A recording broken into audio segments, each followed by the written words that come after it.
Is up, everyone? Happy Sunday.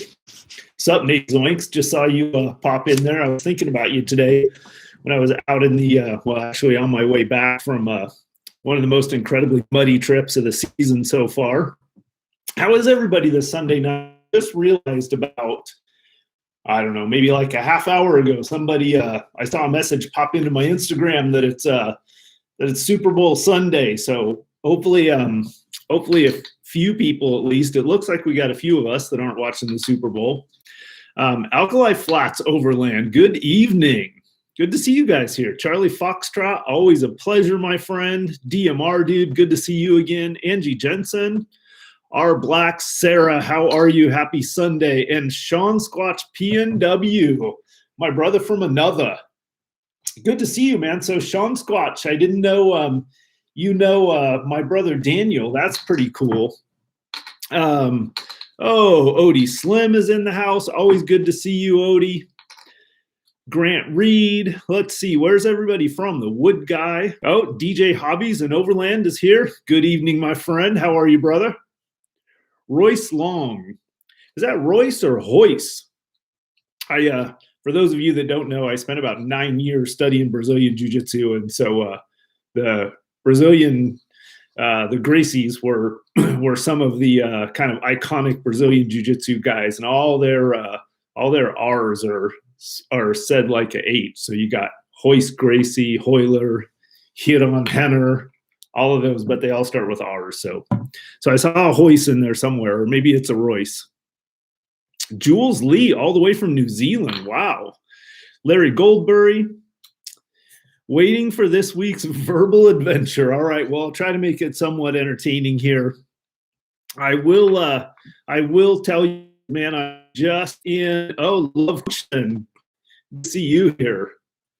Slow L. I think Slow L was the one that commented that he's got a glass of Shine sitting in front of him to keep him nice and warm through the Camp Talk episode tonight. Jacqueline from Michigan. Matt S. Hey, buddy. Good to see you, man. Mark Tamaguchi, good evening, my friend. Oh, man, I'm glad you didn't forget the show. Taco 47, Castle Rock, Washington. All right, we got guys from all over. Russ McCurdy. Hello, Russ McCurdy. Russ McCurdy said he'd give me $1 if I said hi to him. So that's just to show you how cheap I am.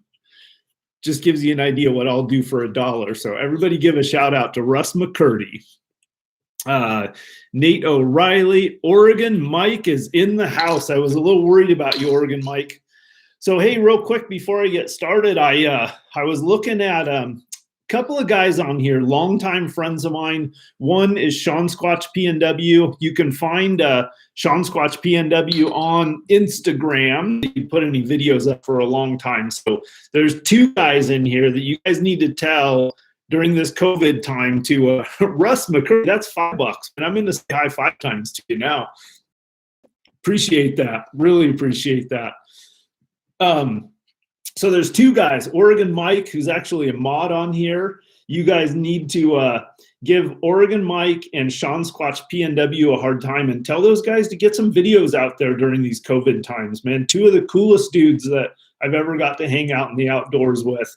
Sean Squatch PNW is probably the most awesome cast iron camp cook that I've ever had the pleasure of hanging out with, man.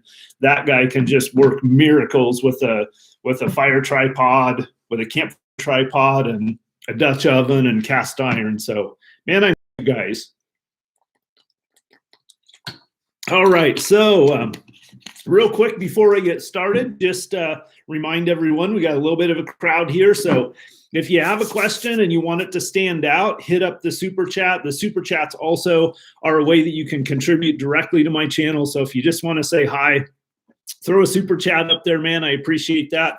Basically what keeps my channel going, or what has been kind of the saving grace, is really the super chats on these live videos, the direct contributions to my PayPal link that I throw in the description of the videos below.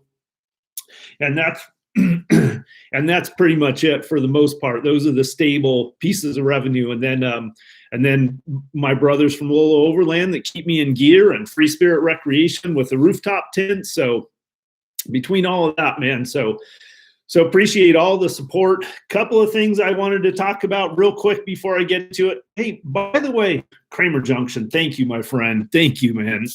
I will definitely keep giving you awesome content.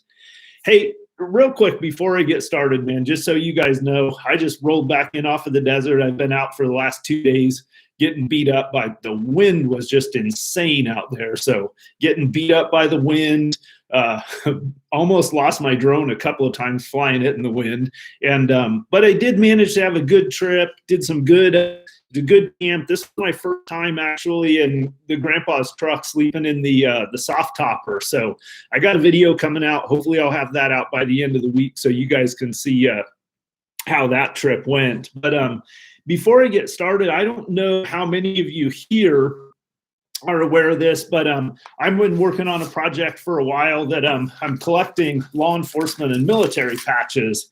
And I just wanted to give one shout out. A lot of these guys who send the patches are guys who would just as soon not have any notoriety or have me mention them. But I just wanted to say a huge shout out to all the LEO guys from all across the country. Columbus, Ohio, you guys rock. Appreciate what you guys do for us. Allegheny, one of my Marine Corps buddies.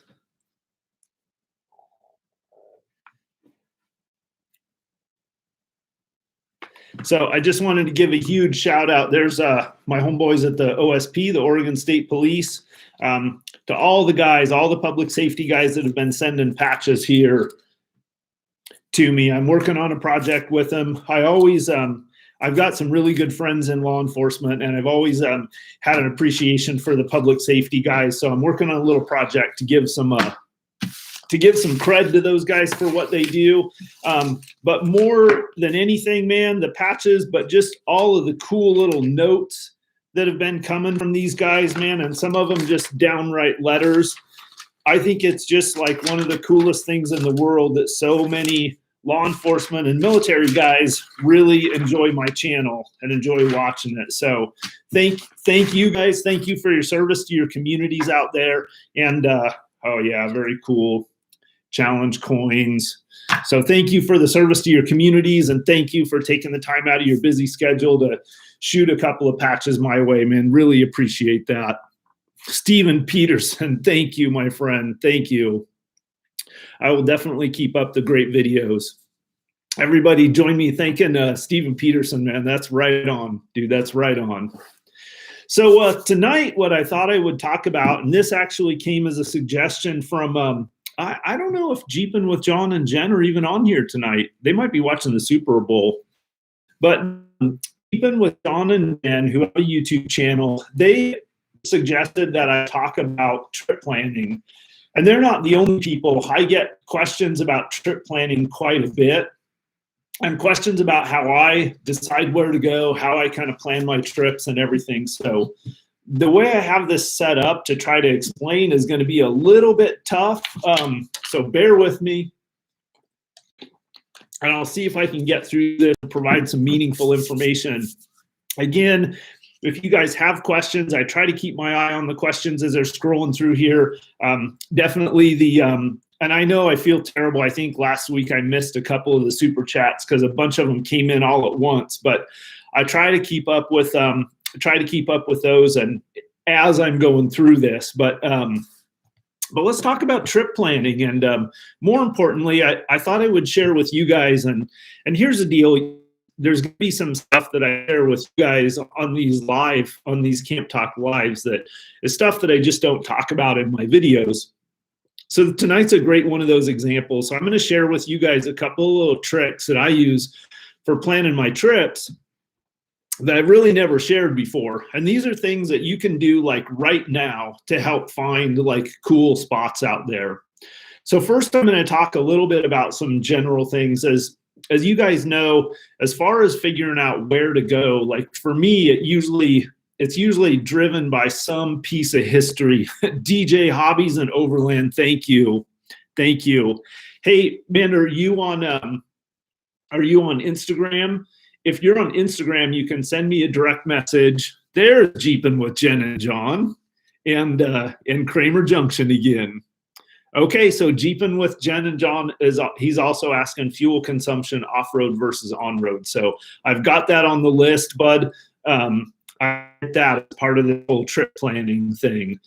As far as where to send the patches to, you can send them to 185 Northeast 10th Street in Prineville, Oregon, and the zip code is 97754.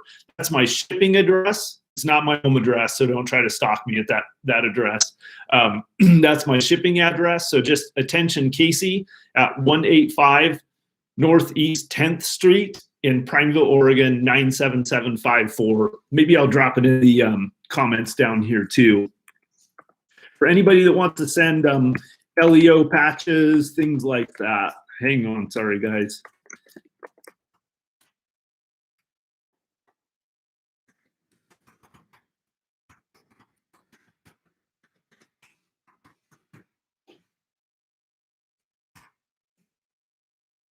All right.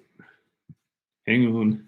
Sorry, bear with me here. I just want to get this in there for you guys.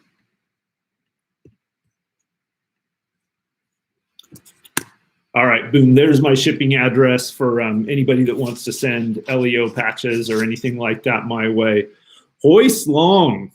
Definitely, my friend. Always got to keep it real.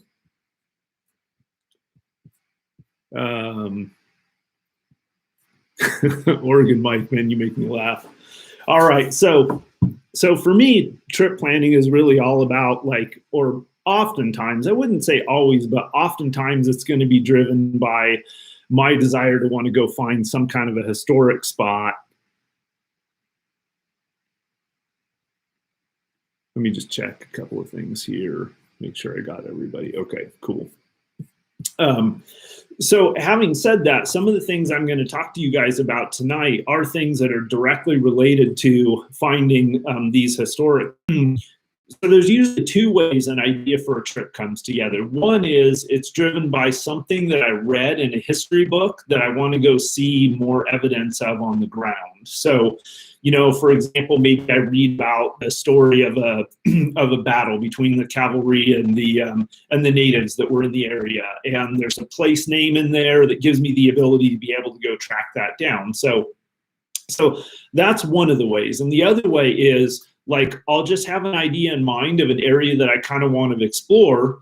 And then, yeah, Dirt Bandit, I am going to talk about Gaia a little bit, but hit me back, man. If I don't touch on what you're hoping to hear, hit me up. So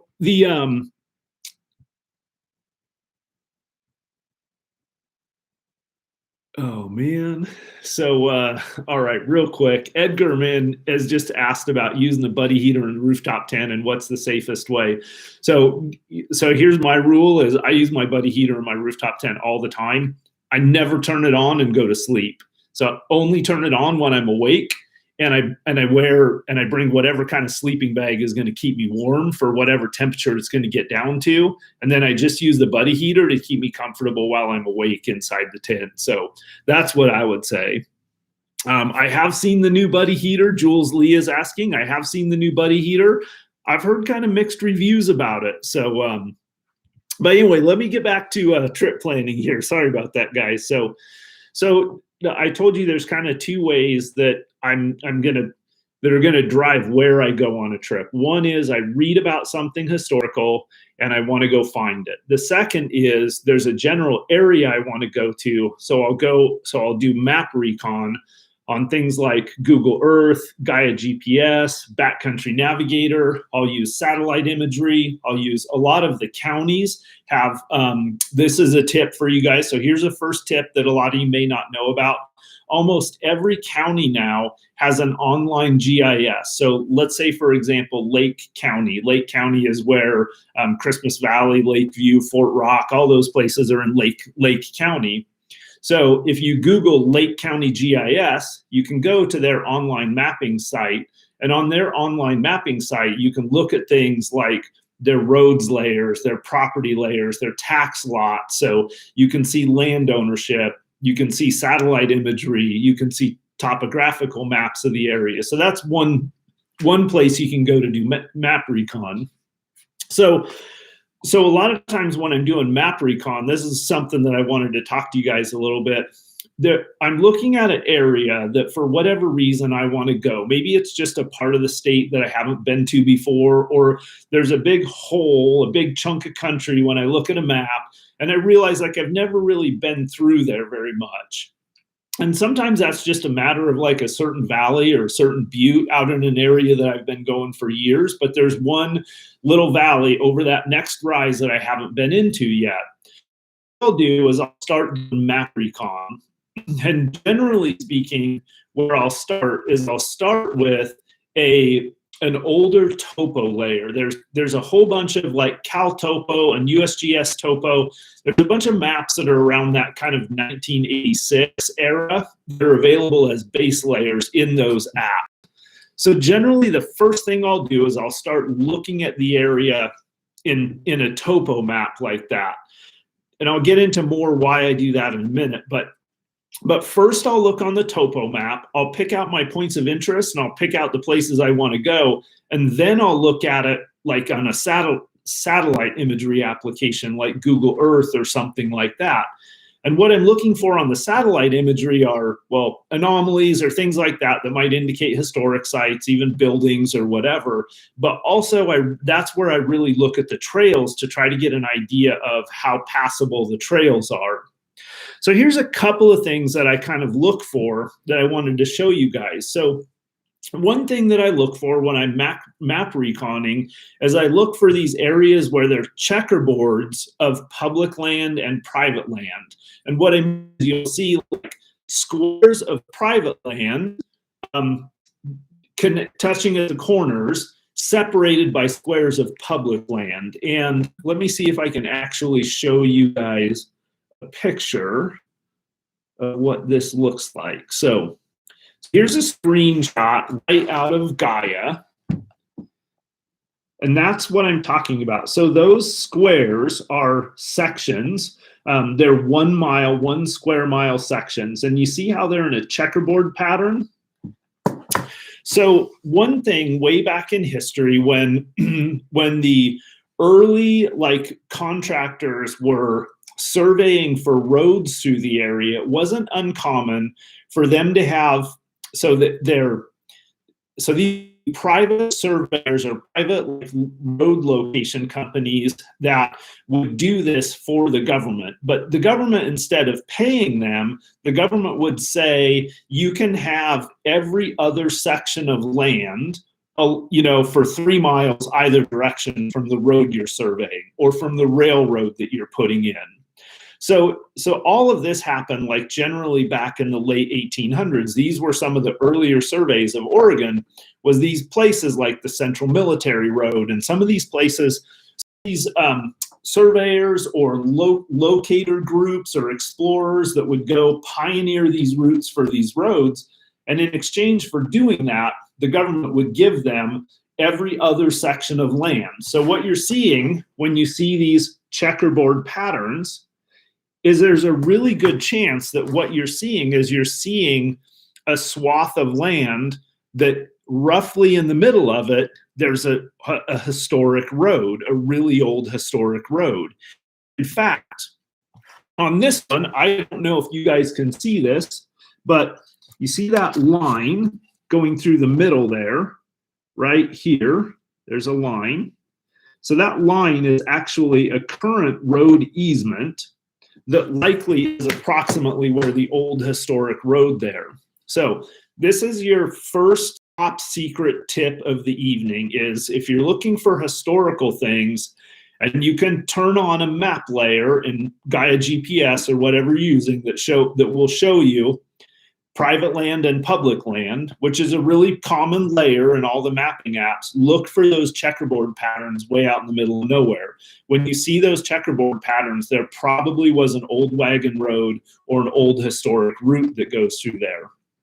Now, another interesting piece of history about that, or at least I think it's interesting, is that oftentimes what happens is these road companies, these contractors, these locating companies were contracted, they were supposed to be finding the most from 2 places, like say from Lakeview to Prineville, for example. Or oftentimes it was like from the Dalles to Boise, Idaho, or something like that.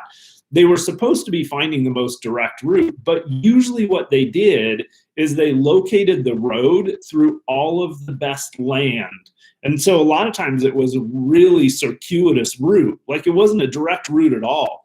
But especially out in the desert country, they followed the water, they followed the most fertile land, they followed, where they thought there might be good mining, so that they would end up claiming land that had a lot of value to it. And then later they would sell that land. So that's kind of one thing I look for, is that those checkerboard pieces of land. There's also a couple of other symbols on the old USGS maps like that, or those USGS topo layers. One of them to watch out for is just simply a square. And let me see if I can show you guys one of these here. Okay, so here's an example of that. See those black squares on there? There you go. So the dark black square is usually a building that when the map was made was still standing. The hollow squares are usually buildings that are ruins or buildings that no longer remain there. So that's another thing you can look for, is sometimes the square stay on these maps for years and years, even after those buildings actually disappeared. So sometimes you'll find squares on the map like that. There's no evidence of anything there, at least, by the casual today, but you get out and you walk around the site and you'll actually find history of the old buildings. So that's tip number 2, is look for those squares. Tip number 3, and Nate Zoinks will appreciate this because I think he just messaged me about this the other day, is if you see a pole with a triangle flag on it, that usually indicates a school. A school was there. And I don't want to get super detailed, but remember when I was showing you guys those sections, those 1-mile sections? Well, how all of this area was first surveyed and laid out was the PLSS system. And in that system, it was a series of townships and ranges. So basically every township, if you will, or every range, if you will, was 36 sections, 36 miles. So 6 sections across and 6 sections down, numbered 1 through 36. Well, at one point, when all that land was homesteaded, the state was allocated section 6 and section 36 of every township for locating a school. So if you have a map system that actually has the section numbers on it, you also can look at section 6 and section 36 and see if there's any sign of there being any kind of an old school there or anything. All right, so a couple of other things. A well is usually a blue circle on the map, and I'm sorry I didn't have time to find an image for that. But another thing that you guys have seen me look for a lot is the mines. So I'll show you what, here I'm actually going to show you some images of an actual mine that unfortunately is not going to be easy to get to.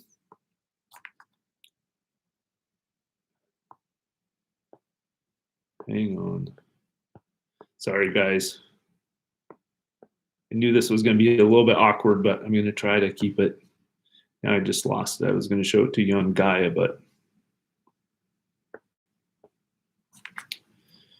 you go back to my pictures.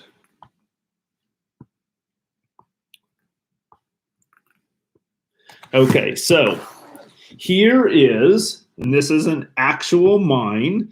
So if you guys want to get really creative, you can go Google some of this stuff. But see all of those X's? This one is a pretty intense site because see, it has all those X's. It also has a bunch of squares for buildings, and then it has some Y's. Are mine tunnels. I'm going to zoom in so you guys can see. See those Y-shaped marks? Those indicate mine tunnels. And these X's indicate prospect diggings. So those are some map markers that you can look for also. For example, if you get down like south of the Pueblo Mountains and you look around in some of those hills just south of the Oregon border and into Nevada, you'll start finding some of those prospect marks around in there. You'll also find some tunnels. So there's some pretty cool stuff to be found that way. So I thought I would show you real quick too. So right here, this is an image of that mine. So this is looking at the topo image of that. So once I've looked at the topo and I've located the potential for there to be some kind of a cool site there, then I'll switch over to the satellite image. This is what that site looks like in the satellite imagery. So see, you can actually see there's some buildings still standing there. One pretty substantial building and then several smaller and collapsed buildings. So there's actually quite a bit of stuff at that site. So, so that's, ironically enough, that's a site that I need to get to. So a couple of other things that I'll kind of look for when I'm doing that map recon is, one thing is I think about the names of places, and generally speaking, a lot of these places got their names for a reason. So if you see something like, say you see something called, Moonshine Gulch, like out in the middle of nowhere out there, there's probably a reason that it's named Moonshine Gulch. It got that name somewhere, right? Let me just hang on. Got some kind of a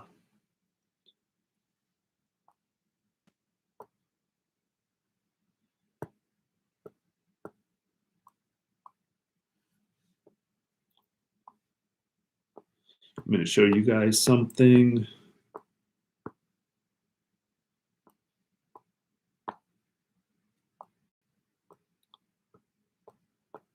All right, so anyway, sorry about that. So anyway, like, look at and think about the names of things. So if you see a place called Whiskey Gulch, it was probably named Whiskey Gulch for a reason. And my guess would be in a situation like that, it's probably because there was something to do with whiskey or moonshining going on up there, right? So along that note, I was going to show you guys something else. This was kind of the area that I was out in today and yesterday. So legend has it that out in this part of country, there was an old Spanish silver smelter somewhere out there. So that's what I was looking for, was any evidence of this old supposed Spanish silver mining out there. Now, it could very easily just be a urban legend, or I guess it would be a rural legend. There's not really anything urban out there. So it could very well be that. However, when I'm doing my map recon on a place like that, I found in that area, I don't know if you guys can see on this map, see right in the center of the page, there's something called Spanish Spring. So I had a legend that I've been hearing about for years, ever since I was a little kid, that there was some Spanish mining going on out there. And then lo and behold, on an old map, there's a place called Spanish Spring. Things are probably related. Now, unfortunately, I couldn't get there because it was so muddy, but that Spanish Spring was also right next to a couple of other kind of interesting things that look like. So that's a little bit about how I kind of look for interesting things to go see, or how I kind of get the idea for my trip, so to speak. So one point that I want to bring up is, like, if you make trips like I do, where usually the routes are unknown, like I'm not following routes that other people put together, right? I'm going to places and I'm taking whatever route that I can to get there. So one problem is when you're looking at routes on the old topo maps, some of those tracks may or may not still exist today. So that's where Google Earth. Usually Google Earth has the most current satellite imagery, but occasionally those county GIS, online GIS systems that I told you about will have pretty current satellite imagery too. But Gaia has satellite imagery in it. One other thing that I would say about using an app like, I'm assuming Onyx does this too, but one thing about Gaia is it's really easy to share points. Craig, there you are, my friend. There you are. Thank you, brother. The thing about Gaia is it's really easy to like text or email waypoints and routes and things like that to other people. So most of my friends, most of the people that I go out on any kind of regular basis on trips with also use Gaia and have the premium version of Gaia so that we can all share waypoints and tracks and stuff like that. So I guess that would be for group trip planning. That would be a tip too, is to use some kind of an app. Make sure you're all using the same app together. Yes, and Dirt Bandit Outdoors just made a great comment too, as he said that one thing about Gaia is you can upload Google Maps. So basically like KML, KMZ files, things like that. You can actually, and generally speaking, you can import those types of files into most GPS apps out there. All right, so use a combination of topo maps and satellite imagery to identify and verify your trails. Not foolproof, not 100%, but it definitely gives you a better idea of where you can and can't go. Another real important tip when you're planning your trip is look at private and public land, and know that anytime your trail goes through a piece of private land somewhere out there, that is a potential choke point for you to get to, right? So you see this trail that goes all through public land, and then at one point there's like a square of private land out in the middle of nowhere that it goes through. Chances are it'll be just fine to drive through that piece of private land. But there is the off possibility that you might get to that piece of private land and it's locked up. So this is a perfect example of a place where if you see something like that along your route, what you should do is you should plan out an alternate route. Figure out how else you might be able to get around that. Double hot grid, no Super Bowl for Coyote, no sir, nope. All right, so what else do we have here? Couple of things also that I talked with John and Jen. Don't let me forget what your question was. It was about fuels. That's coming up on the list. All right. So what I like to do is I like to have a plan, but also to be flexible, right? It's very easy to get locked into this idea that you're going to, from your house, you're going to plan out this perfect trip. Here's where you're going to stop on night A. Here's where you're going to stop on night B. Here's where you're going to stop on night C. Here's the route that you're going to drive in between. You're going to roll into camp at 5:00 p.m. the first night. That's not generally how I do my trips. What I do is I say, this is roughly where I'm hoping to get to by the end of day one. Here's roughly where I'm hoping to get to by the end of day two.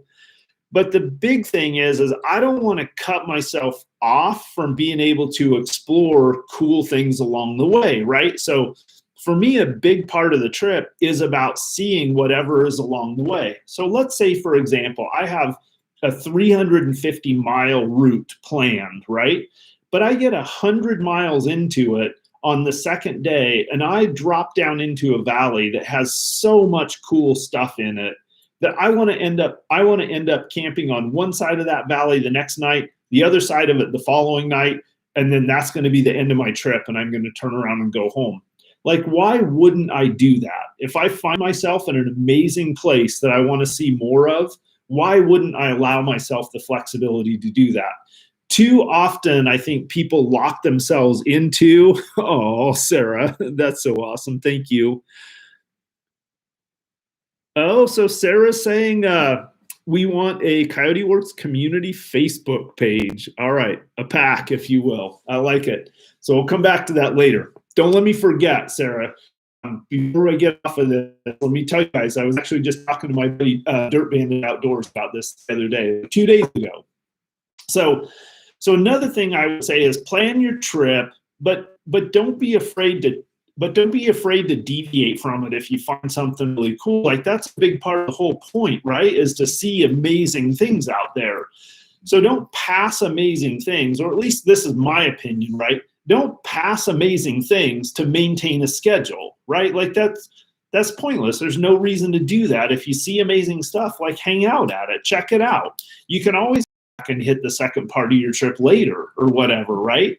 So anyway, that's kind of my philosophy, is I keep it loose. And this trip that I just got back from is a great example of how I had a pretty solid plan. I had specific waypoints that I wanted to check out, and then all of that went out the window with the weather and the thawing and the trail conditions out there and everything. But I still had a great time. I found some different stuff out there. Wait, Margaret Edmonds is saying, say no. I wonder why that is. I was thinking, anyway, we'll come back to that later.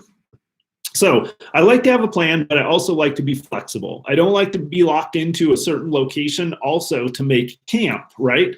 Because you guys know that if you've been watching my videos very long, you know the fact that I rarely ever camp where I think I'm going to. And then let's see. Okay, so not about making it to a certain spot at a certain time.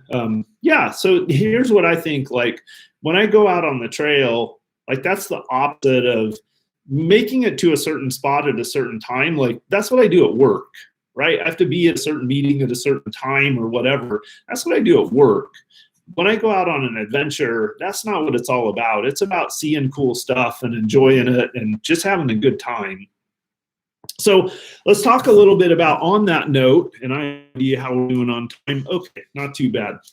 So let's talk a little bit, because I got a cool show and tell coming up for you guys also. So let's talk a little bit about planning for time. So I'm going to tell you guys something that I didn't really realize was a thing until I started doing trips with other people. But when I grew up out in this country, out in the rough desert country, we don't measure distance in miles. We measure distance in time. Right? So it's really difficult when you look at a map and you're doing off-road trails. It's really difficult to know how long it's going to take you to cross 5 miles of that road on that map, for the most part, if you're off the beaten path, right? So here's the thing. This is why all through my growing up and all through my years of being out in the backcountry, if somebody asks, hey, how far is it from Frederick Butte to Lost Forest, I could not tell you how many miles it is, but I could tell you that for the most part, based on the condition of that road, oh, there's Diamond Divas, Pure Romance, Dana Barish, or it's probably not Dana, but it's probably someone masquerading as Dana. I've come to know, but thank you, appreciate the support. But I know that traveling the back road from Frederick Butte to Lost Forest is generally going to be about an hour. And my buddy TexPat Don can attest to that, because we did that route one time. So I have no idea how many miles it is. It's probably somewhere in the ballpark of 15 miles. But if someone asked me, if somebody said, so how far is it to get from Frederick Butte to Lost Forest? And I said, it's about an hour. And they asked me, well, how many miles is it? I would say, why does it matter how many miles it is, right? It's not the miles that matters. It's the amount of time, right? When you're planning, it's the amount of time that it takes. So my buddy Nick, I don't know if he's ever on here, but Sean Squatch knows Nick, and Sean Squatch is on here. Oh, awesome, Craig. Thank you. Going right in the land fund. Excellent. Where was I going with that? Oh yeah. So Nick was out on Adventure Biscuit. Nick was out with his brand new Chevy Colorado ZR2, and the last day when we were trying to get down out of these mountains that we were in, we spent 6 hours going 11 miles. So if somebody said, how far is it from where you had lunch to the highway? And I said, oh, it's 11 miles. Most people would think, oh, great. That's probably an hour or two at most, even off road, right? But it's not. It was 6 hours to get that distance. So what I would say, if I was giving somebody that campsite, I would say, and it's about 6 hours from that campsite to the highway, they probably would look at a map and they would say, wait, that's only 11 miles. That makes no sense at all. It can't be. But that's how it is out in this country. You measure distance in time, not miles. So, so planning for time gets really, really tricky. So this is another reason why I say flexible. So you're exploring new areas and there's unknown trail conditions.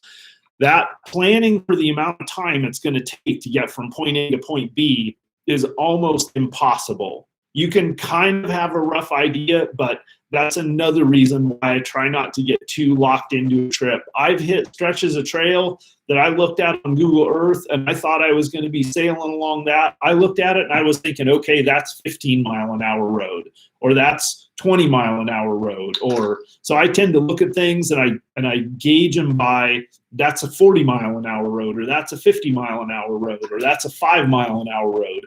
Well, I tell you, looking at Google Earth, it's really difficult to tell the difference between a 15-mile-an-hour road and a 5-mile-an-hour road. So that gets pretty tough.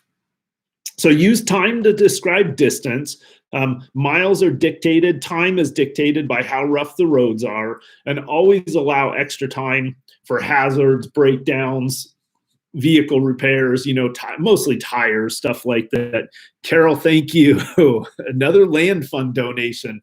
So just so you guys know, if you say land fund donation, that is where that money is going. It's going directly in the land fund. So anybody that wants their money going there, to do is say, I've got that account going and I just keep dropping every little bit. I mean, obviously I'm allocating a ton of my own money every month towards that too, but tied into planning for miles of time, now we're finally rolling around to Jeeping with John and Jen's question about mileage and fuel. So you got to plan your route, you got to plan your camp spots to a degree, and then you got to plan the amount of time that it's going to take. And now you have to plan the amount. Fred Ball, thank you, my friend. And now you have to plan for your fuel. So this can get really tricky too, because those trail conditions can really dictate what your fuel mileage is going to be. Now I'll give you a great example. Like my Jeep, I'll get somewhere in the ballpark fully loaded of like 13, 14 miles to the gallon on the highway. But off-road, like on a 5-mile-an-hour trail, like I might get all the way down to like 8 miles to the gallon, 8.5 miles to the gallon if I'm in four-wheel drive. So if you think about that, that's half the mileage that I would normally get. So if I'm used to getting about 300 miles out of a tank at 14, 15 miles a gallon, let's just say, how much am I going to get at 8 miles to the gallon? I'm not going to get anywhere close to that, right? So you have to plan for the worst. And one of the most important things that I would say is like plan for that worst gas mileage once you leave the pavement. The pavement's one thing. Your miles on the pavement, those are relatively predictable. But once you leave the pavement, if you're leaving the pavement on a road you don't know, what I would say is plan for your worst gas mileage from that point until you get back on the pavement, and use that to do your fuel calculation. So that means you might need to carry extra fuel. So on that note, carrying the extra fuel, one thing that I would say about that is, and I had a question about this, about the Rotopax cans come up. So Rotopax cans are all I use to carry extra fuel again. And so far I've had really good luck with them. I haven't had one leaking yet. Jamie. Awesome. You want a Coyote Works sticker for your 79 daily. All right, you got it, man. You got one. Send me a DM me on Instagram, or have Sarah message me on Facebook. I see her on Facebook with your address, and I'll get some stickers coming your way, man. I think I might owe you on this topic of gas. I think, Well, it was funny because Jamie and Sarah came on the first Coyote Works Overland trip, and they were having some mechanical problems with their vehicle. So it was getting really bad gas mileage. So I gave them some gas on that trip. Well, then we went on a trip together with George from Southwest Idaho Overland down into the Owyhee. I had a fuel can that wasn't a Rotopax can, actually rupture, and I lost 6 gallons of gas. And so I ran out of fuel and had a, oh, I just noticed, Jamie, you're a clever little fella, man, with a 1776. I like that amount. So anyway, when it comes to planning for fuel, the first thing I would say is your off-road miles, plan for your worst mileage. Make your calculations based on that. And then also make sure that so one thing that I do is when I hit my 50% point on fuel, I turn around or I head directly for a gas station or whatever. At that point, that's the farthest point that I'm going to get. If I hit 50% of my fuel, I'm not going to take any more risks past that, right? Like at that point, I'm going to beeline directly towards, whatever fuel. Because the other thing that you guys have to keep in mind is like a lot of times, I'm in areas where for the most part, I'm 100 or I could be a good part of my trip, like 100 or more miles from fuel. So, and obviously I'm going to be back off road quite a ways too. So, so that's the second thing I would say about fuel. Let's say, oh yeah, so a little bit more detail about that trip with Jamie and Sarah and George from Southwest Idaho Overlanding. We met up with Donald from Soft Roading the West on that trip. But basically what happened on that trip was on the first day of the trip heading in, I had a gas can up on my roof rack. It ruptured. 2 things were really bad about that. One is I lost 6 gallons of gas. The second thing that was really bad about that was the gas leaked all over my rooftop tin. So it smelled like gas for the rest of the trip, which was not optimal at all. So anyway, all right. So that's what I had for notes on trip planning. And I feel like I might have glossed over a few things, but let's kick back, take a little pause here for a second. Just see, let's see if anybody's got any questions here. Slow L, 2 4.5 gallon fuel packs. Yep. A lot of times I'll have about 8 gallons of extra fuel. I think I've got that, I don't know, it's like a 4.6 gallon Rotopax and then the 3 gallon Rotopax. I don't even know that they make those 3 gallon ones anymore, but usually that's the minimum that I have on there. What's up, Super Dave 403 from Astoria? Jeeping with Jen and John, they move the fuel from reserve into their main tanks to transfer the load. Yeah, as soon as possible. Yeah, that's a really good point. So that is something that I do with my fuel, with my spare fuel too, is generally speaking, the first time I stop that I have enough capacity in my tank to dump my spare fuel in, I will dump it in. All right. Occasional Overland is saying, yeah, go with the Wavian cans. I've heard really good things about the Wavian cans. I meant to pick a couple up the last time I was up at Lolo Overland. I think I'm going to go with a couple of the Wavian cans for the truck. And then if they work out well for that, then I will go, then I'll probably switch to those for the Jeep too. The nice thing about the Rotopax is just all the different mounting options for them. Yep. And Jacqueline from is also saying get gas at the last possible stop before camp or before, in my case, like leaving the pavement. That's something that I always do too, is I always top off at every gas station. At the last gas station that I pass before I head in the backcountry, I always top off, man. All right. What's going on here? Well, I kind of more money for the loan fund, and look at you with your clever amounts with the 5.56.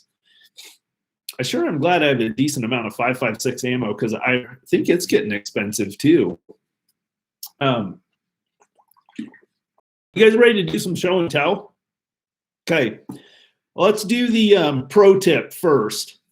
This is especially important in the wintertime. I just wanted to show you guys this because, and this, again, disclaimer, I paid for these things myself. I didn't receive any free product. I'm not under any kind of agreement with these guys, but I just, somebody on my Instagram had told me about this.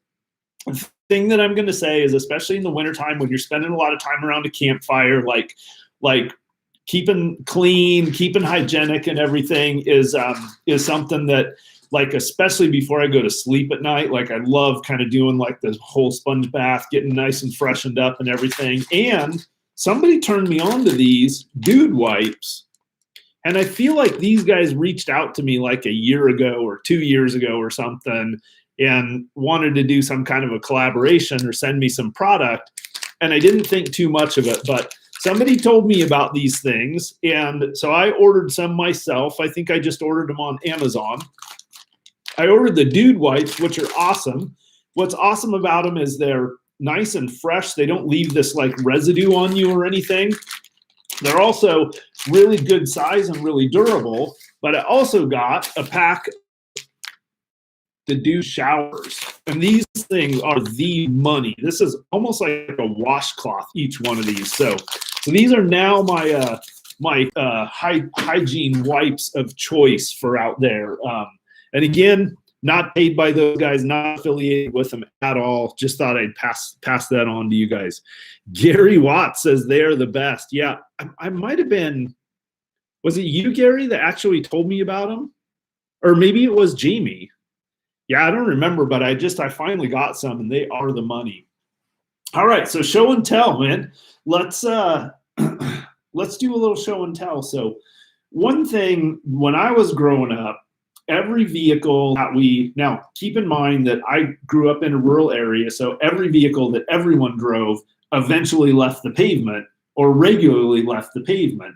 So there were certain things that we always had in all of our rigs, and we called it a Pioneer kit was part of the thing that we carried. And traditionally a Pioneer kit was a shovel, an axe, and a saw, and a bucket at minimum, and then usually 5 gallons of water. So that was kind of the Pioneer kit. That was the basic.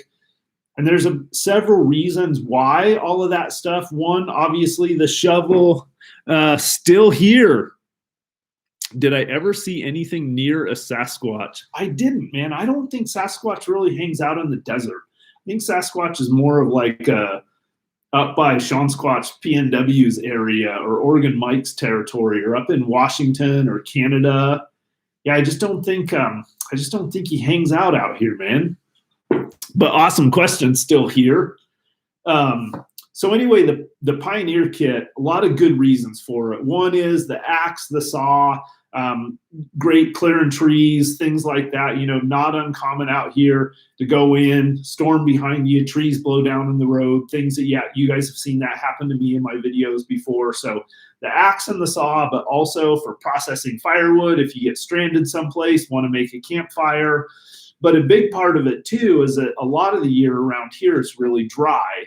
So you want to have some basic kind of wildfire fighting stuff in your rig. So that's why, you know, part of the reason why 5 gallons of water, a shovel, an axe, and a saw. So that's your basic Pioneer kit, right? At minimum, it's a bucket, 5 gallons of water, a shovel, an axe, and a saw. So I thought I'd show you guys a couple of pieces of my Pioneer kits have kind of evolved over the years, but I thought I'd show you guys a couple of what I consider staples in them. So first of all, the saw, what I carry for a saw. So this is the Silky Big Boy. Move this back a little bit. This is the Silky Big Boy XL 2000. These Silky Big Boys are, I don't know, I want to say that blade's probably 15 inches long, something like that. But these are wood processing mothers, man. This will cut through a tree about as big as the blade is long in pretty short order. So great saw, in my opinion, way better than most of the bow saws or buck saws out there. The capacity and the volume of cutting are just amazing with it. Here's another Silky Big Boy saw. This one I replaced the blade on, so I have this XL2000 extra large tooth saw blade on it. So this is the same blade as is on this one. If you order one of these Silky saws, and again, disclaimer, I have no connection with Silky. I just have used a ton of saws over time, and these are just my favorites. At this point, these are basically the only saws that I keep in my Pioneer kits. If you order the Silky Big Boy XL2000, this is the one that you will get. It'll have this orange handle. This was just a regular Silky Big Boy that I ordered years ago.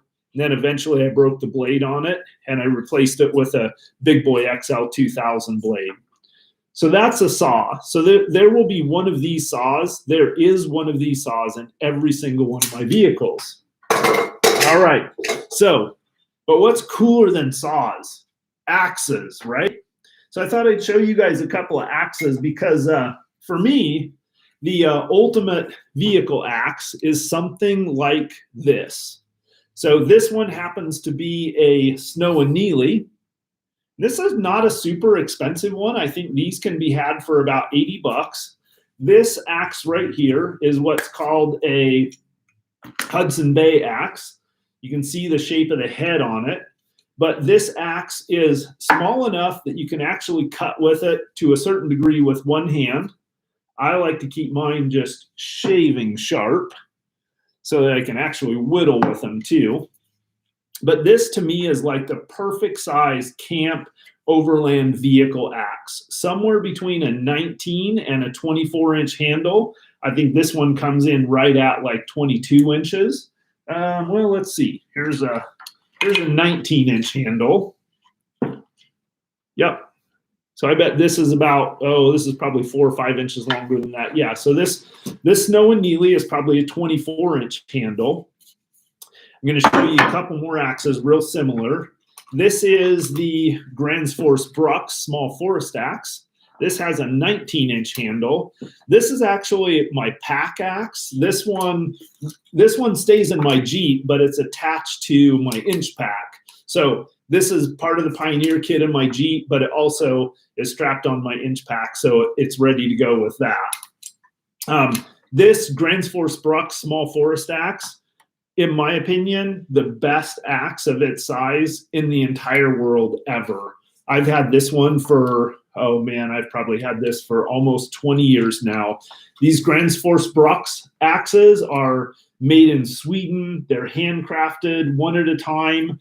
The person who made this axe, his initials or his maker's mark is on the head of this axe. And you can see it has a real similar style to the Hudson Bay axe. Little bit different. But one thing is, if you look at it from the end, you can see how that is shaped.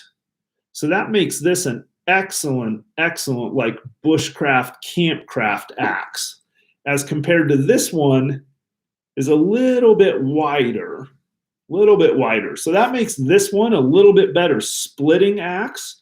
This one's a little bit better limbing, felling, carving, whittling axe. So the Grand Force Brux small forest axe, again, in my opinion, one of the most amazing pieces of equipment in the world. Lifetime guarantee, I believe. If you ever have a problem with it, you send it back, and the craftsman who made this axe, if he's still there, will fix it. So Grand Force Brux, this is the Snow Annealy. If you just want, this is a perfectly fine axe for almost any vehicle. And at roughly 80 bucks or so, you can't really go wrong with that.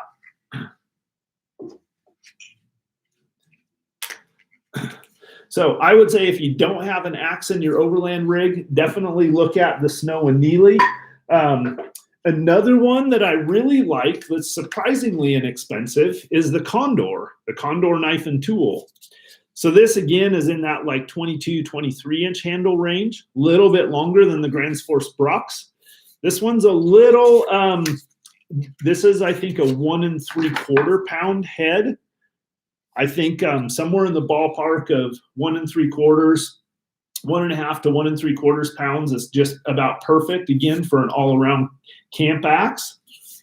This comes this way with this leather kind of protector there. To be honest with you guys, I haven't actually used this axe much, but I think Sean Squatch PNW that's on here has one of these axes. I remember him using it from years ago.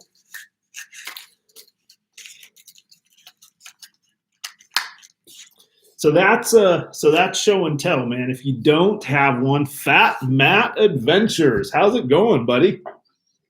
I just watched not too long ago Fat Matt's video on sleeping in the back of a soft topper, because that's what I did on this camping trip I just got back from. Was my first time ever sleeping in the back of the soft topper on my rig.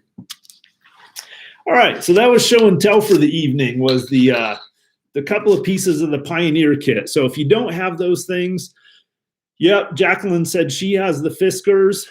It works great for splitting, and that's true. The Fiskars has a little bit more of a wedge-shaped head, so it works awesome for splitting. Let's see.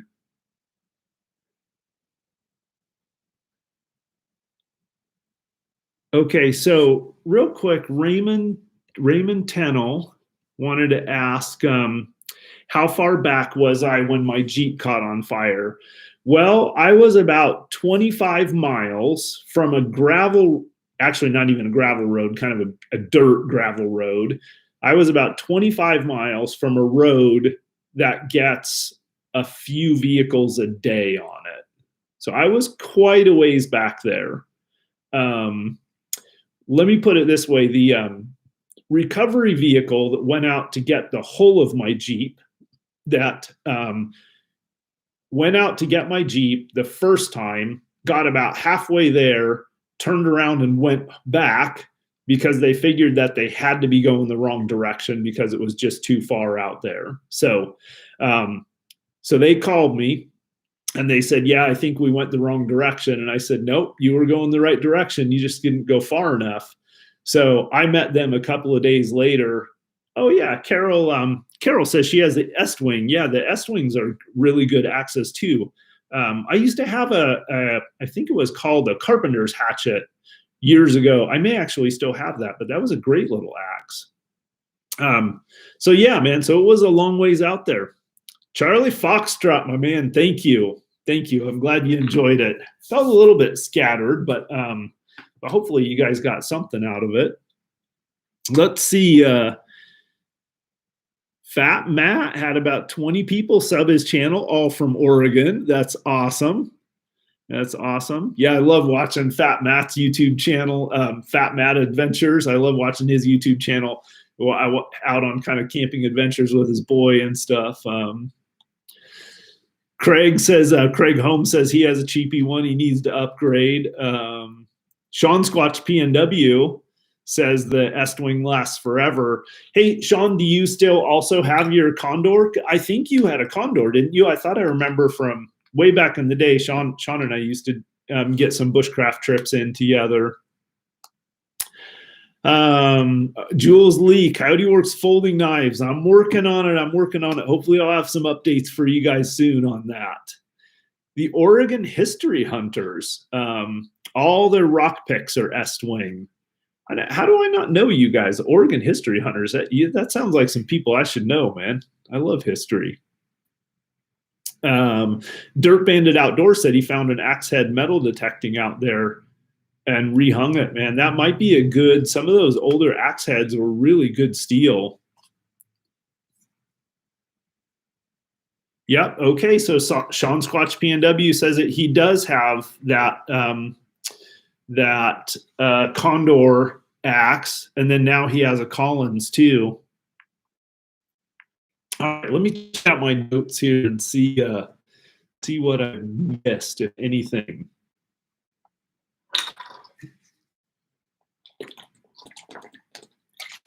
I feel like Sarah asked a question, something I was supposed to come back and talk about, but I didn't write down. Did I tell you guys a story of the time that I got stuck way up in Hampton Buttes? I couldn't remember if I already told that story or not.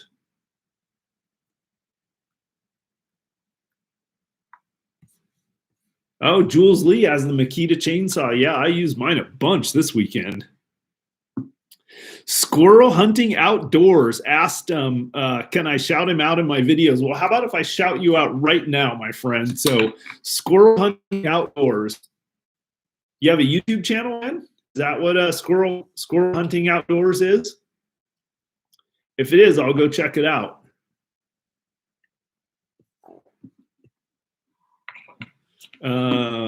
Let's see. Oh yeah, okay, Oregon Squatch. So Facebook group. So this, I was chatting for you guys, any of you guys that don't know Dirt Outdoors, my buddy, he's got a channel kind of related to metal detecting. He's also on Instagram. Cool dude, but he's big on Facebook, and I think Sarah actually is pretty big on Facebook. I was thinking about setting up. I've had a couple of people from these chats say that they would like to be able to connect with other people, even outside of these weekly lives that I do on my YouTube channel. So several people have suggested maybe starting a Facebook group, like Coyote Den or Coyote Chat. So I'm not a huge Facebook dude. I don't spend a lot of time on there. I do have a Facebook page for Coyote Works that I think I go on like once a year, and I always feel terrible when I do because there's a whole bunch of messages in the inbox, but I hardly ever go on there. But I kind of like the idea of a group. What I'm hoping is that maybe a few of you guys I can throw on as mods, and you can kind of self-moderate it. I'll jump in there. I'll jump on there a few times. Jamie says Facebook is China. Does that mean, Jamie, that you really like it? Like you really like China? But my thought is, or I guess I don't really know another way to create an environment where we can all stay connected and communicate back and forth kind of at our leisure, even in between these weekly camp talks. Another thing that I was thinking about is, so my plan was to do these camp talk episodes live every week through March.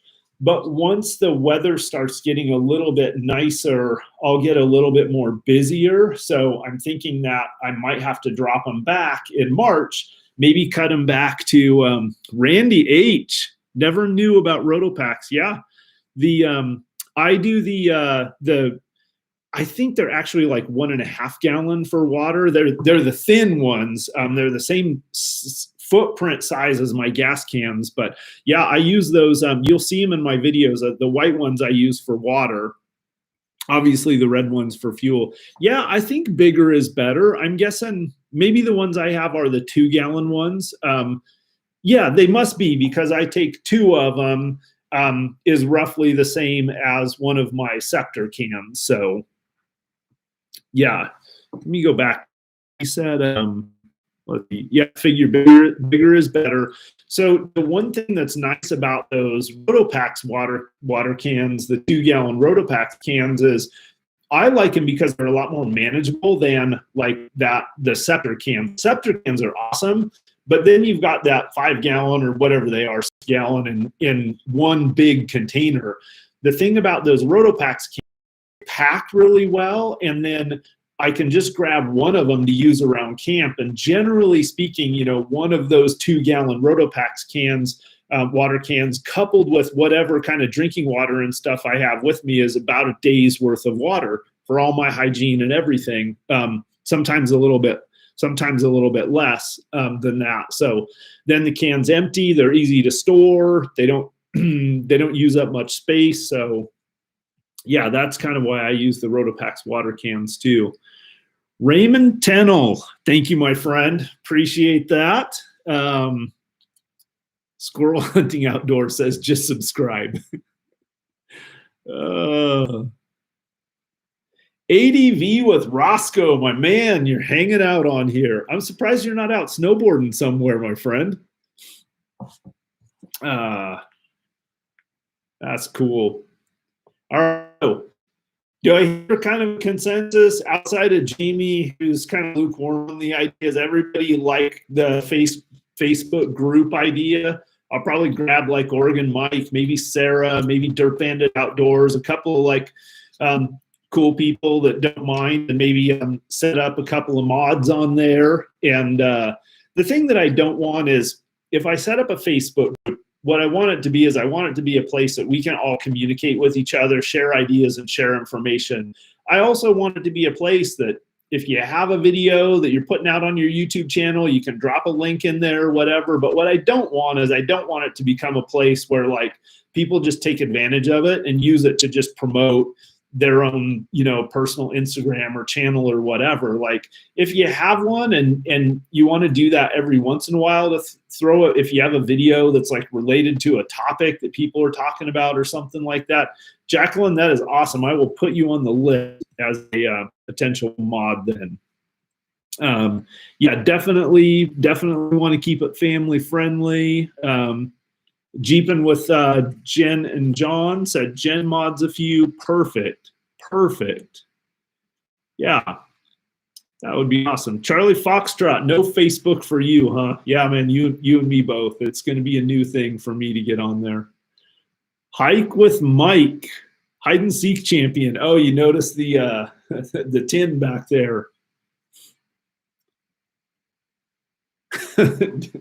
Jamie's saying, as long as you stay within the community guidelines, man. That's everything in social media today. What happened to my parlor, man? One day I went to get on my parlor. I was just starting to build up an audience there. One day I went to get on my parlor, and let me show you guys. Let's check it out and see if it's still. Maybe I deleted the app. No. Look at this. Look what my parlor says. There. Can you guys see that? Like, parlor's gone, man. Gone. Such a bummer. I was really like starting to get connected with some cool people on there, man. I was having a good time. Okay, let me look at my notes here. Oh man, guys. No one told me if I told you guys the story of getting stuck up on Hampton Buttes. Oh, we're well over an hour into this. So you guys getting bored yet? Let me see the comments here, see if anybody's getting bored. I know I do miss Parlor. Tim Vanderhoof. Okay, he says, I'm wondering, what was your first go-to outdoor metal equipment items you would bring on an SHTF situation? What are your first go-to outdoor metal equipment items that you would bring on an SHTF situation? So that is Tim Vanderhoof. Hey, Tim, I'm curious, that Vanderhoof is you're not by any chance from like South Africa, are you? Just curious anyway. All right, so, well, I mean, what are my go-to metal items that I would bring in an SHTF situation? Well, a good knife for sure. I mean, definitely going to have a good knife. That's going to be one of them. I'm going to have probably a really robust fire steel. I'm probably going to have a handgun, a long gun of some sort. I'm going to want a pot, a good metal pot, and Sean Squatch PNW is saying, just keep going, man. Plenty of subjects to shoot the breeze on. Awesome, man. Awesome. So yeah, my core items are always going to be basically what my EDC is. My EDC is going to mimic the very minimum of what I want to have on me in the event of some kind of a SHTF situation. So my minimum EDC is going to be a Bic lighter, a flashlight of some sort, a handgun, a knife, and those are kind of things that I'm going to have on me all of the time, right? So those are basically those SHTF items. And then if I can get to my next level of kit, that's when I'm going to start adding things like a metal pot, a water container, some kind of, a way to be able to boil water. Love to have some cordage, some things like that. Jacqueline asks, who's winning the stupid bowl? I don't even know, man. I have no idea. ADV with Roscoe says Tom Brady is, I think. Let's see.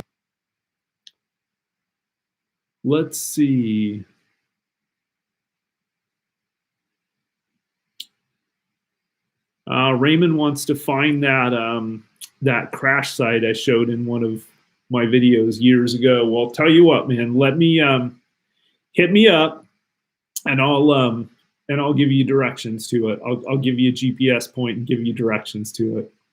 Craig says keep going. All right. Howard Hem. All right, well, we're just doing some rapid fire questions here. Howard Hemden says shotgun or rifle, and I have a question I'm going to fire back. To defend myself or feed myself?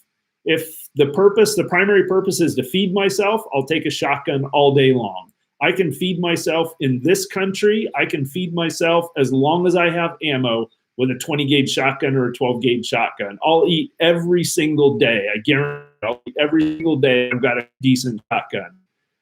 If I have to defend myself, now I want a long gun, probably in some kind of an AR-15 variant.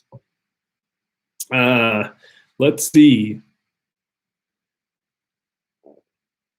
What about fitting a tailgate table to your Jeep?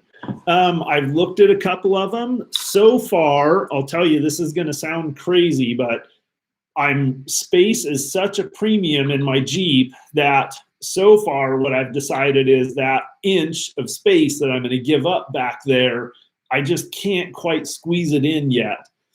The other thing is I rarely ever eat right out of my Jeep. And I know a lot of people do that, and that is a really handy thing to have. But for me, I usually, when I'm traveling during the day, I usually just eat sandwiches, snacks, things that I can just grab out of the cooler. And honestly, I rarely ever even stop. I usually eat while I'm driving, or I when I get out to go on a hike or go explore a historic site, what I'll do is I'll grab a snack out of my cooler or out of my food bag and eat it while I'm hiking, or stuff it in my chest pack and eat it along the way. Yeah, Sean Squatch PNW is right there with me, man. Shotgun or sidearm, good to go. Sarah Woodruff says blunderbuss, and I think she has one, but actually I'm a little bit upset about that because I think she has one, but I don't know that I've actually seen a picture of it yet, which is disappointing. Yeah, Don Byrne says, yeah, here's a shotgun. To me is one of the most versatile, for hunting purposes, it's one of the most versatile things you can have. So out here in the desert country, if you want to eat every day, what you're going to need to be willing to eat is small game most of the time, and then you want to be in a position to take advantage of an opportunity to take bigger game when you have it. So we're talking theoretical SHTF situation here, right? So the thing is if you got a handful of slugs, I mean, you're good to go. If you have a cylinder bore shotgun and a handful of slugs, I mean, you can probably knock down a deer out to 75 yards. I've killed a deer with a 28 shotgun with a slug at about 55 yards before. And I was pretty accurate with slugs, and that just had a bead on it. That was an old single shot 20 gauge of my grandpa's, but I was pretty accurate with that thing out to about 80 yards. So I would say a decent shotgun with a slug, I could take down a deer. I just think the versatility and the increase in chances for taking small game, like being able to shoot, for example, robins on the wing. And I know that, again, this is a theoretical SHTF situation, but robins are good eating, man. And there's a lot of them out here in the juniper forests and stuff. And so you knock down 4 or 5 robins with your shotgun and you got a decent meal. Randy, what's up, guys? Randy with OFAP. Venture off-road. 22 long rifle is versatile too. I think the 22 long rifle is a highly underrated gun. Even when I grew up, I mean, it wasn't common, but it wasn't unheard of for people to shoot deer with the 22 long rifle out in the gardens, things like that. Let's see, squirrel hunting outdoors. If you could bring 5 things in a survival situation, what would it be? Ooh, you guys are putting me on the spot. Okay, if I could bring 5 things in a survival situation. So I'm going to assume desert or wilderness survival, right? So here goes. I want metal container of some sort. I want my knife. I want a ferro rod, a fire steel, and I want some kind of cord, like a bank line or something like that, some kind of cord, and then some kind of a tarp. Like those would be the, if I can only pick 5 things, and it's just a survival situation. Again, not zombies, not defense, not war zone, not anything like that. Those are the five things I'm going to have. El Macho Grande, man. Wait, is El Macho Grande Creep and Destroy on IG? Yeah, Venture Off-Road is saying a headshot with 22 all day long. That works. Blake Bruton, thank you, my friend. Says he loves my videos. Appreciate that. Greg Alla, is the robin your state bird, man? Ours is the meadowlark. Do the stranded story. Jacqueline's saying do the stranded story.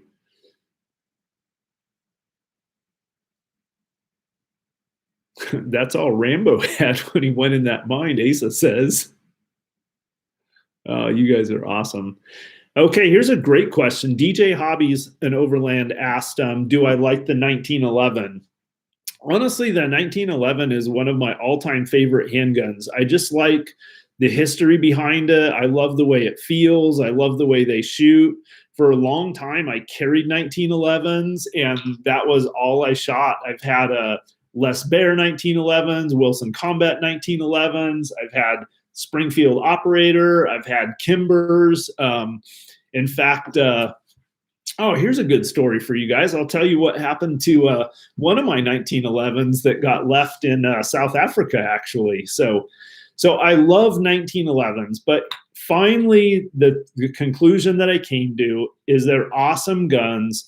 If you spend a lot of time and energy on them, they can be really reliable, but they also are finicky, and they also do need really regular and diligent maintenance and upkeep to stay 100% reliable. So for me, ultimately, for like concealed carry for practical purposes, ultimately, I kind of have gone away from the 1911s.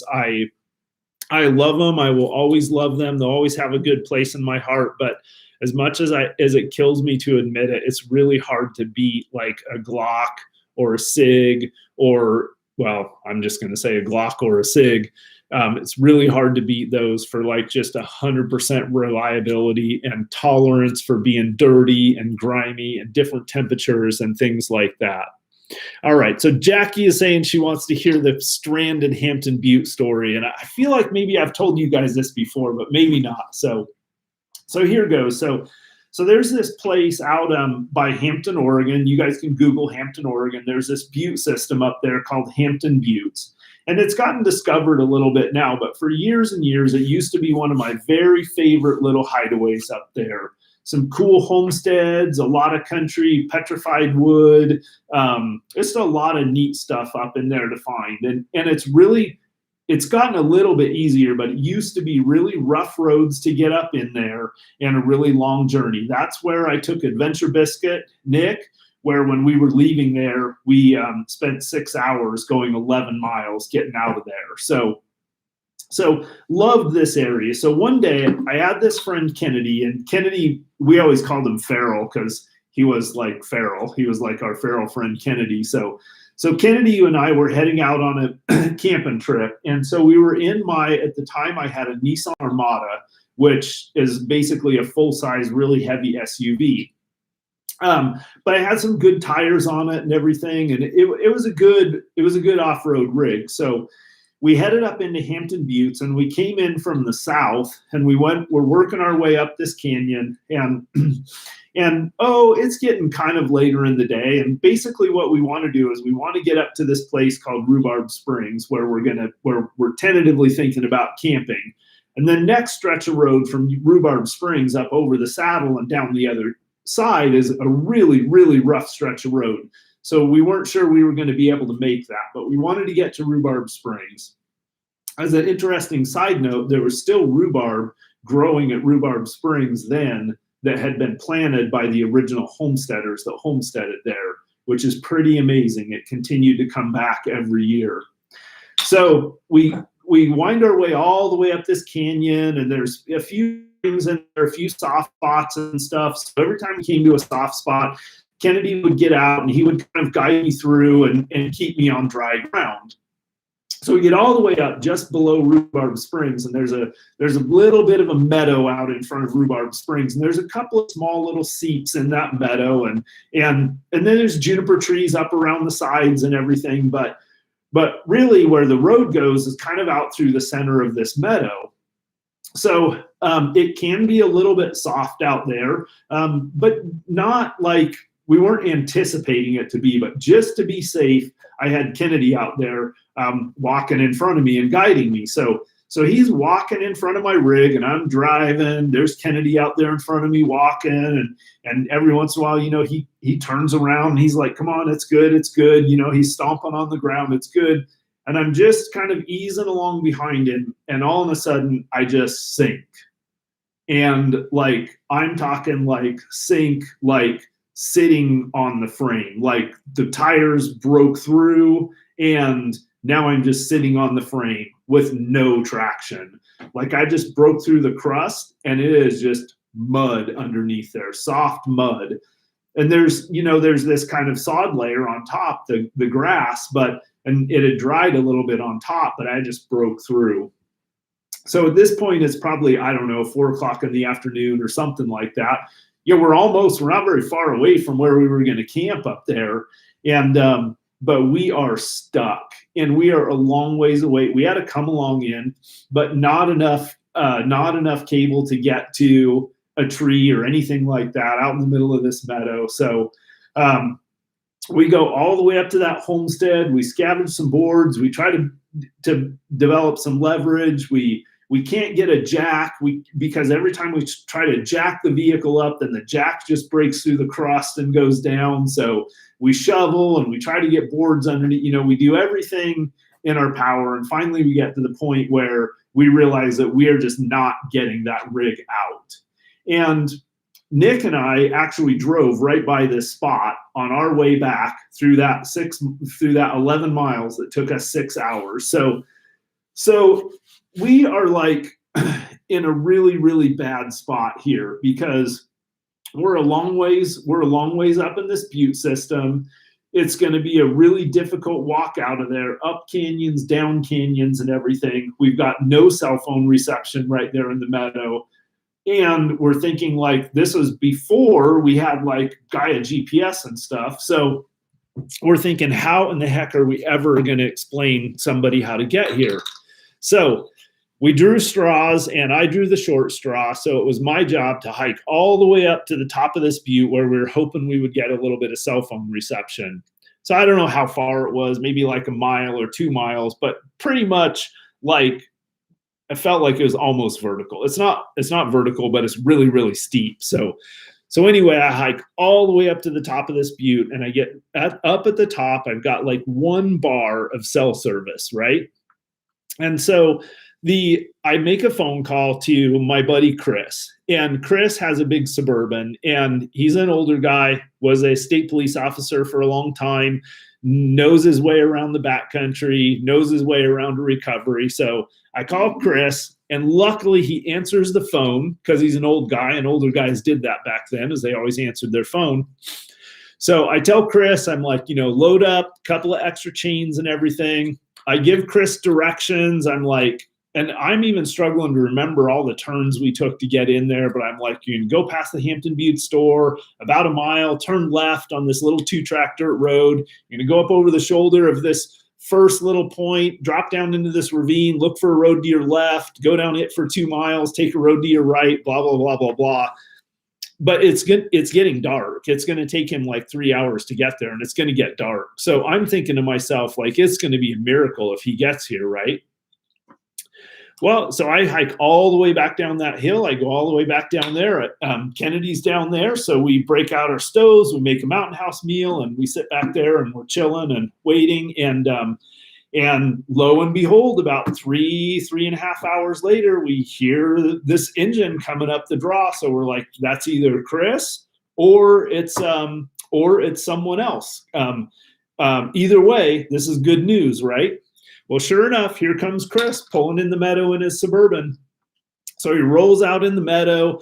We're telling him to be careful, but I drove over it, so we know it's pretty solid. So we get him about, I don't know, maybe like 10, 15 yards from my rig. We run a snatch strap out. We get connected into my rig.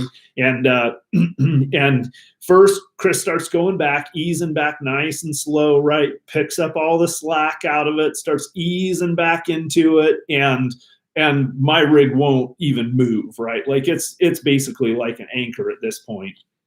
So we decide, okay, it's a snatch strap. It's a non-static line, so we've got a little give to it. So he decides he's going to get a run at it. So he gets a run at it and actually hits the end of the snatch strap and pulls my rig and moves my rig about 3 feet or so. Awesome. We're making progress now, right? We're cooking with gas. So he takes one more run at it, lets a little bit of slack, gains just a little bit of momentum, almost starts to hit the end of this and the end of the when the snatch strap like runs out of give, and his Suburban sinks, breaks through the crust and sinks, attached to the end of the snatch strap. So now we have 2 rigs up there stuck, and the same deal, like his broke through and it is just and it is not going anywhere. So shovels, come-alongs, now at least we have enough, well, with the snatch strap, we have enough cable to get actually to this big old juniper tree. But with all of the stretch and give to a snatch strap, we cannot get his rig to move. So now we have 2 rigs. So guess what? I have to go all the way back up to the top of that mountain again to make another phone call. Only now it's dark. So now I'm scrambling all the way up that mountain to the very top in the dark, make that whole journey again, go all the way up to the top, make another phone call to another buddy of ours, a buddy named Steve that's got a big old highboy Ford truck, kind of like Jamie and Sarah's truck. And so I basically call Steve and I'm like, man, bring every piece of recovery gear you have. And Steve's deck. So he has a winch that he can put in the front of his truck or put it in the receiver hitch in the rear. So I basically tell him, like, bring every piece of chain, bring everything you have. Like, we don't want to take a risk of getting his rig stuck. So finally, to shortcut the story a little bit, back down the mountain, 3.5 hours later, miraculously, Steve shows up with his big Ford. So we basically anchor his Ford to the big old juniper tree back there. Then we run his winch line out to Chris's rig. We get Chris's rig pulled out of there, backed out of there. So then we put Chris's rig behind and we take Steve's rig forward almost to where Chris's rig was. We anchor Steve's truck to Chris's big Suburban. Chris's Suburban is anchored to the tree. And now we use Steve's winch to start. We double the line and we use his to basically pull my Nissan Armada out of there. So by the time we got my Nissan out of there, it was just starting to get light in the morning. And Steve and Chris took off, and Kennedy and I basically threw our sleeping bags on the grass on the edge of that meadow and crashed, slept for a couple hours, woke up the next morning, drove around that spot where we got stuck, up over the saddle, dropped down into the other side. And I don't know, I think we had another 2 days out there. So it was pretty awesome. So all's well that ends well, but that was one that was tough. All right. Let's see. Yeah, that was a rough night, Dirt Bandit.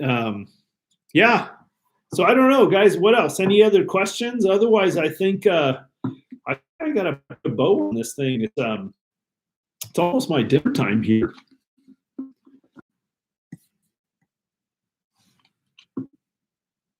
Let's see if we got any last questions. I'm just going to look over my notes here, guys. All right, real quick, what's coming up? I'm just about to finish my drone recon video. Obviously, I have a cool video of this trip that I just went on this weekend. That'll be me sleeping in the back of the soft topper on Grandpa's truck, which, by the way, was an interesting experience. So, yeah, this ended up being an interesting trip. So I'm kind of excited to share that with you guys. Future topics for you guys have been great about sending me other ideas for topics. One Dave S had actually suggested that I talk about how I code and categorize my waypoints on Gaia. So I've got that come up. I've had a lot of requests for more of kind of Casey Kaiser's rules for survival, the Coyote Works rules for survival. So I'll talk to you guys a little bit about those. I've got a few videos coming up. Talk about the concept of stacking in a survival situation. Tell you guys the story of the bombing range. Really been enjoying this theme of kind of keeping things simple. Been incorporating a little bit more bushcraft back into my stuff. Oh, Eric E is asking, did I throw down an insulation layer? And I guess he's asking when Kennedy and I threw our bags down on the edge of that meadow. Yeah, we had thermarest, just those self-inflating thermarest pads. So I always throw those down. But the nice thing is the sun was coming up, so it wasn't that cold, man. Let's see. DJ Hobbies in Overland is asking, have I ever used 38 Super? No, I haven't. But I think it's a pretty hot round. Squirrel hunting outdoors, my man. Enjoy the rest of your Sunday evening. I'm gonna go check out your channel, and hopefully a few of the other guys on here will too. Doug Hawks, first time tuning into Camp Talk Live. Appreciate it, my friend. Glad you joined us. Don Burns is asking about the summer group camping trip. Man, I'll tell you guys, like I've been telling you every week, like it really all hinges upon, and I'm so close, man. I've actually got another piece of land that I'm hoping to get down and take a peek at. I just couldn't get to it this weekend. But yeah, hopefully I'll have a spot for us, and I really, really want to do that. So Eric said, no, he was meaning, do I have a pad inside Grandpa's truck? Yep, I did. What I used is I used my cot pad that you guys have seen me use inside the Gazelle tent. Jacqueline subbed to Fat Matt's channel. Dirt Bandit Outdoors is saying he might like to join on the next trip. That would be awesome, man. We'll just just DM me on Instagram, and we can kind of go back and forth on dates until we get something to work. Alkali Flats Overland, have a good evening. John Lee, glad you liked and enjoyed the long chat. I know it was a little bit of a long one. Dirt Bandit Outdoors, Jamie, GF Burke, Bowtie City. I don't know, man. I like the sounds of Idaho. Somewhere out there, a little past Jordan Valley, man. Craig Home, thank you, sir. I'm glad you're enjoying Grandpa's Trucks videos. Well, so finally, man, I just appreciate all of you guys. A special thanks to all of you that contributed to the super chats, man. That's a huge help. I'll say it one more time, man. Those super chats, the direct contributions to my PayPal donate link in the description below, gas, tires, cameras, all of this stuff goes directly back into my YouTube channel. All of this has been a huge help, you guys. This has really, really been a huge help for my channel. So I just can't tell you enough how much I appreciate it. Really been enjoying these Sunday camp talks. Hit me up with topic ideas. You can DM me on Instagram or leave it in the comments. This video will be posted on my YouTube channel after the live stream ends. So hit me up with suggestions down there. Brian Peterson, good night. Steven, take care, my friend. Good night. Asa, have a good night. Jamie, Gary, always a pleasure, my friend. All right, good tip. Gary says, put my dude wipes in a Ziploc bag to keep them fresh longer. Oregon Mike, awesome job moderating as always. The Oregon history, hunters, definitely a pleasure. Anyway, thank you all. I am out here. So until the next adventure, Coyote Works out.